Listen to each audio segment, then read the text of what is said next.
Transport management കമ്മിറ്റിയുടെ പ്രഥമ യോഗം നിലമ്പൂർ KSRTC ഡിപ്പോ യൂണിറ്റ് ഓഫീസിൽ ചേർന്നു. ട്രാൻസ്പോർട്ട് മാനേജ്മെന്റ് കമ്മിറ്റി യോഗത്തിൽ നിലമ്പൂർ MLA ആര്യാടൻ ഷൗക്കത്ത് അധ്യക്ഷത വഹിച്ചു.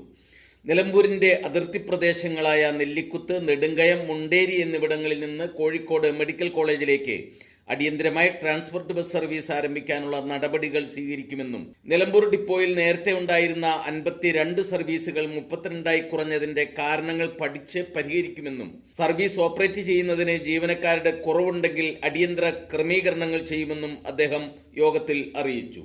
ഷോപ്പിംഗ് കോംപ്ലക്സിന്റെ നിലവിലെ അവസ്ഥയും ചീഫ് ഓഫീസുമായി ബന്ധപ്പെട്ട് മുഴുവൻ വിവരങ്ങളും ഫയലുകളുടെ പകർപ്പുകളും ശേഖരിച്ചു വയ്ക്കാനും മർക്കന്റൈൽ സൊസൈറ്റി എന്താണ് ഇതുവരെ ചെയ്തതെന്നും എഗ്രിമെന്റ് പ്രകാരം ഇനി എന്താണ് അവർ ചെയ്യാനുള്ളതെന്നും വ്യക്തമാവേണ്ടതുണ്ടെന്ന് യോഗം ആവശ്യപ്പെട്ടു. നിലമ്പൂർ മുനിസിപ്പൽ ചെയർപേഴ്സൺ പത്മിനി ഗോപിനാഥ് പ്രിയദർശിനി സർവീസുകളുടെ സ്വീകാര്യതയെപ്പറ്റിയും യാത്രക്കാരായ സ്ത്രീകളുടെ സുരക്ഷ ഉറപ്പാക്കുന്ന പ്രവർത്തനങ്ങൾ ഡിപ്പോ തലത്തിൽ ആരംഭിക്കുന്നതിനും ഡിപ്പോയിൽ കുടുംബശ്രീ ക്യാൻറ്റീൻ ആരംഭിക്കുന്നതിനുള്ള സാധ്യതകൾ പരിശോധിക്കണമെന്നും ആവശ്യപ്പെട്ടു. RJD പ്രതിനിധി മാനുവൽ കുട്ടി മണിമല കാളികാവ്, കരുവാരകുണ്ട്, മേലാറ്റൂർ വഴി കൂടുതൽ സർവീസ് ആരംഭിക്കണമെന്നും പ്രിയദർശിനി ബസ്സുകൾ പ്രസ്തുത റൂട്ടിൽ ഉൾപ്പെടുത്തണമെന്നും മാനേജ്മെന്റ് കമ്മിറ്റി യോഗത്തിൽ ആവശ്യപ്പെട്ടു. ഇന്ത്യൻ യൂണിയൻ മുസ്ലിം ലീഗിന്റെ പ്രതിനിധി KT കുഞ്ഞാൻ അഡീഷണൽ സർവീസുകൾ പരമാവധി ആരംഭിക്കണമെന്നും പ്രധാന ഷെഡ്യൂളുകൾ ലിസ്റ്റ് ചെയ്ത് മെറിറ്റ് അടിസ്ഥാനത്തിൽ പുനഃസ്ഥാപിച്ച് സർവീസുകൾ വർദ്ധിപ്പിക്കാനും നിലമ്പൂർ സ്റ്റേഷൻ സ്ത്രീ സൗഹൃദ സ്റ്റേഷനാക്കാനും നിർദ്ദേശിച്ചു. ജില്ലാ പഞ്ചായത്ത് അംഗം P. വിജയലക്ഷ്മി, കോൺഗ്രസ് പ്രതിനിധി MK ബാലകൃഷ്ണൻ, കേരള കോൺഗ്രസ് ജോസഫ് പ്രതിനിധി പ്രതീഷ് ബാബു, CMB പ്രതിനിധി MP മോഹൻദാസ് എന്നിവർ വിവിധ ആവശ്യങ്ങൾ ഉന്നയിച്ച് സംസാരിച്ചു. അടുത്ത മാസം ആദ്യം ഡിപ്പോ സന്ദർശിക്കുന്ന ഗതാഗത മന്ത്രിക്ക് നൽകുന്നതിന് വേണ്ടി ഡിപ്പോയിൽ ആവശ്യമായിട്ടുള്ള എല്ലാ അടിയന്തര പ്രവൃത്തികളുടെയും വിവരങ്ങൾ നോട്ട് ചെയ്ത് ഉടൻ തന്നെ തയ്യാറാക്കാനും യോഗം മാനേജറോട് ആവശ്യപ്പെട്ടു.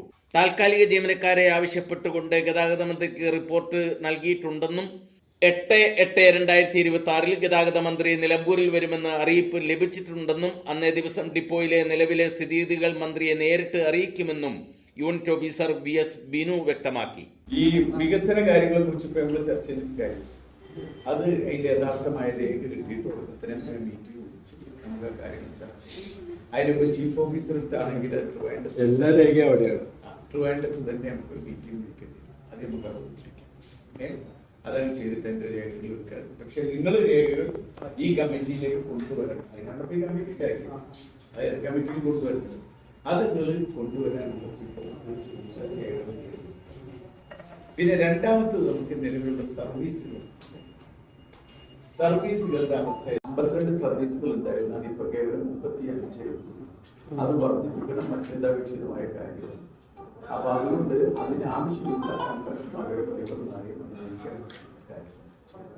ഈ 3 പ്രധാന കാര്യങ്ങളാണ്. ബഹുമാനപ്പെട്ട AP അനിൽകുമാർ സാറ് ആവശ്യപ്പെട്ട ഒരു ഷെഡ്യൂൾ, അത് കാളികാവ് വഴി പെരിന്തൽമണ്ണ ഒരു സർവീസ് ചോദിച്ചു. അപ്പോ എനിക്ക് ചീഫ് ഓഫീസിൽ നിന്നൊരു നിർദ്ദേശം വന്നു, പിന്നെ ഷെഡ്യൂളിൽ ഇപ്പൊ നിലവിൽ ഓടുന്ന ഷെഡ്യൂളിലെങ്കിലും ട്രിപ്പ് അറേഞ്ച് ചെയ്ത് കൊടുക്കാൻ കഴിയുമോ എന്ന് പരിശോധിക്കാൻ പറഞ്ഞു.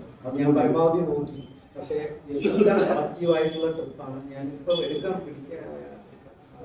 അതായത് ഡയറക്ഷൻ കൊടുക്കാൻ പറ്റുന്ന ഒരു ഷെഡ്യൂള് രാവിലെ ഇവിടുന്ന് 5 മണിക്ക് വഴിക്കടവിൽ പോയി വഴിക്കടവിൽ നിന്ന് മെഡിക്കൽ കോളേജിൽ പോകുന്ന ഫസ്റ്റ് ബസ് അതേ എടുക്കാൻ പറ്റും. അത് പ്രധാനപ്പെട്ട ഒരു റൂട്ടാണ്.